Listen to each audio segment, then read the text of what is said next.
Señores, en el día de ayer, la Organización de Estados Americanos, específicamente su comisión permanente, dio una muestra de ineficacia, una muestra más de la OEA de ineficacia, de ineficiencia, cuando se trata de resolver los problemas de las Américas. Allí, después de la mayoría de los presidentes latinoamericanos haber expresado su solidaridad con la oposición de Venezuela, sin embargo, algunos allí se echaron para atrás y se abstuvieron de votar en el Consejo Permanente de la Organización de Estados Americanos. Al abstenerse de votar, evitaron que se emitiera la resolución mediante la cual se le exigía al Consejo Nacional Electoral de Venezuela que publique las actas de votación que acreditan el supuesto triunfo de Nicolás Maduro en las elecciones pasadas.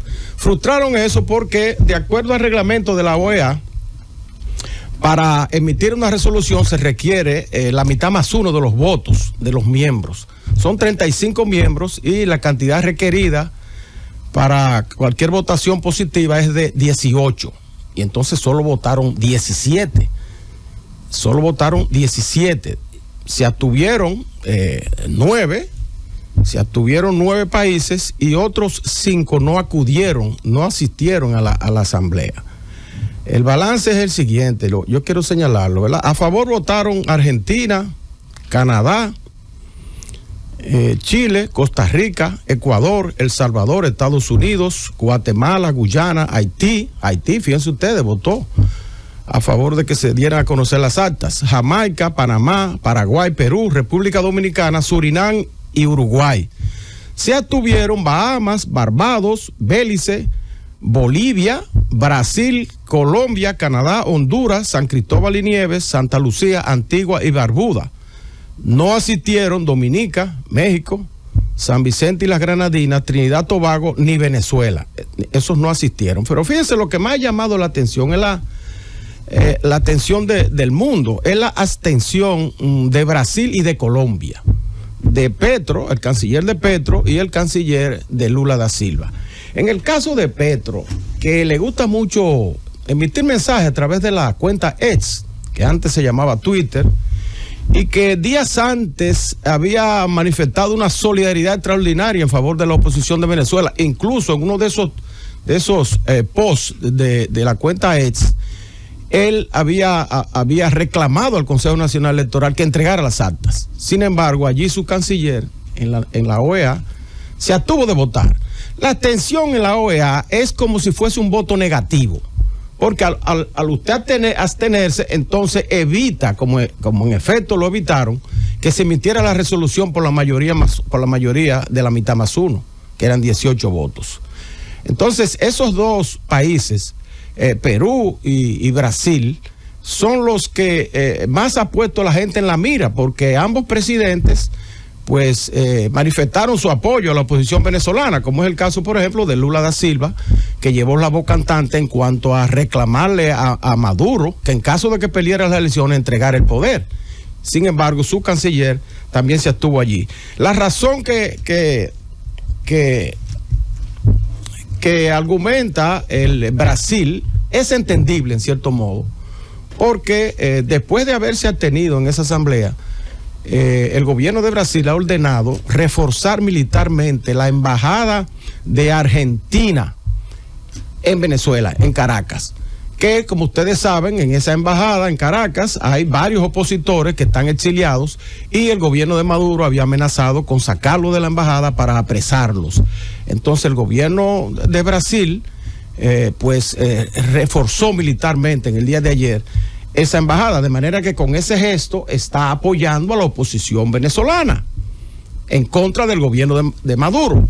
Y argumenta Brasil que después parece, y tiene cierta lógica, parece que después de haber conversado con el secretario de Estado de los Estados Unidos por teléfono, se habría acordado quizás de que Brasil se mantenga como una reserva para una posible negociación con el gobierno de Nicolás Maduro que facilitara, repetir las elecciones o que éste abandone el poder de una u otra manera. Entonces Brasil, como es un país ahí limítrofe de Venezuela, es probable que esa tesis sustente. Ahora, lo lamentable de eso es que ese voto, porque solamente faltó un voto, ese voto o el de Colombia o el de cualquiera de los otros 9 que se abstuvieron, impidió que se aprobara esta importante resolución, que era un elemento más de presión al gobierno de Nicolás Maduro para que justifique con los números, con las actas, de que efectivamente ganó las elecciones en Venezuela. Se frustró esa posibilidad, aunque se subsanó un poco con la intervención de Almagro, el secretario general de la OEA, quien anunció en esa misma asamblea que en los próximos días va a someter a Maduro al Tribunal Penal de La Haya, por homicidio, por genocidio, por asesinato y por represión al pueblo de Venezuela. Incluso que ese sometimiento va a llevar el pedimento de captura inmediata de Nicolás Maduro. Digo que eso subsanó un poco porque la Secretaría General de la OEA puede mantener una actitud, como la ha mantenido, de presión hacia el gobierno venezolano, independientemente de la resolución del Consejo Permanente de ese organismo. Lo puede hacer de manera ejecutiva, como el efecto lo está haciendo. Entonces, ese elemento le agrega una nueva realidad a la crisis venezolana, en el sentido de que Nicolás Maduro podría ser perseguido en caso de que La Haya acoja como bueno y válido el sometimiento que someterá, que el Tribunal Penal de La Haya acoja como bueno y válido el sometimiento que va a hacer Almagro a nombre de la Organización de Estados Americanos. De manera que eso da una esperanza, eso abre una esperanza a la oposición venezolana y también al mundo, porque el problema de Venezuela, señores, no es de los venezolanos, pura y simple. Eso no es de los venezolanos.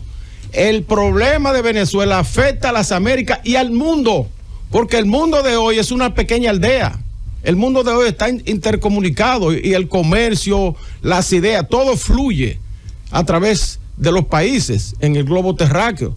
Entonces decir que bueno, es un problema de los venezolanos, yo no me pongo, y es de los venezolanos, y mañana cuando te incumba a ti ese problema, no puede haber solidaridad de las otras naciones. Si precisamente esos organismos interamericanos como la OEA son para eso, para la solidaridad de los países entre uno y otro, pero lamentablemente la OEA se ha mostrado, como dije, inoperante. Eso es una cosa que nosotros tenemos que rechazar, esa actitud de la OEA en el día de ayer. Pero otra cosa también que pone en evidencia ese fracaso de ese organismo interamericano es el hecho, señores, de que los Estados Unidos han perdido influencia en los países latinoamericanos, en las Américas, porque 9 países se abstienen y 5 no asisten a la Asamblea, siendo una resolución impulsada por los Estados Unidos fundamentalmente. Eso quiere decir, señores, que la influencia americana en estos países ha disminuido bastante, y yo creo que eso debe prender un bombillo de alarma a esa potencia mundial. Porque yo recuerdo después de la Segunda Guerra Mundial, en 1947 específicamente, los Estados Unidos puso en marcha el llamado Plan Marshall, que era un plan económico de asistencia para la recuperación de los países europeos que habían quedado devastados después de los 6 años de la Segunda Guerra Mundial. Y financiamiento barato, muchos planes sociales, esas cosas, y Europa logró recuperarse rápidamente. Y ese mismo Plan Marshall, que viene por un secretario de Estado norteamericano, George Marshall, que fue el que lo puso en práctica después de la Segunda Guerra Mundial, ese Plan Marshall se ha sido repetido en otros países, ¿verdad? Con la misma característica, como el caso, por ejemplo, después de la guerra de Vietnam. Estados Unidos hizo un gran esfuerzo porque esos países de Indochina pudieran desarrollarse y a efecto se desarrollaron. Yo creo que hace falta en América Latina un Plan Marshall liderado por los Estados Unidos para prestarle más atención desde el punto de vista económico a estos países. Porque fíjense ustedes, a pesar de que existe el DRCATA, que también es una mano amiga que tiende los Estados Unidos a los países de América, a los países más pobres de América. Sin embargo, eso no ha provocado el desarrollo de ninguna de estas naciones, como provocó el Plan Marshall, el desarrollo de países europeos, de la Europa Oriental, que estaba devastado, o como el Plan Marshall que se estableció en Indochina después de la guerra de Vietnam, u otros programas que ha desarrollado los Estados Unidos para asistir países amigos. Aquí el DRCATA no ha producido ese boom económico que pudo haberse esperado. Entonces es necesario que haya un reforzamiento de la asistencia económica para la recuperación y para el desarrollo de estos países latinoamericanos, para que haya algo que agradecer, de que estamos en la misma órbita, de que estamos en el mismo, en la misma geografía, y que tenemos que reconocer el liderazgo de los Estados Unidos como ¿verdad? Como el gran hermano y el que sirve de mercado a las mercancías que nosotros producimos aquí, el gran mercado.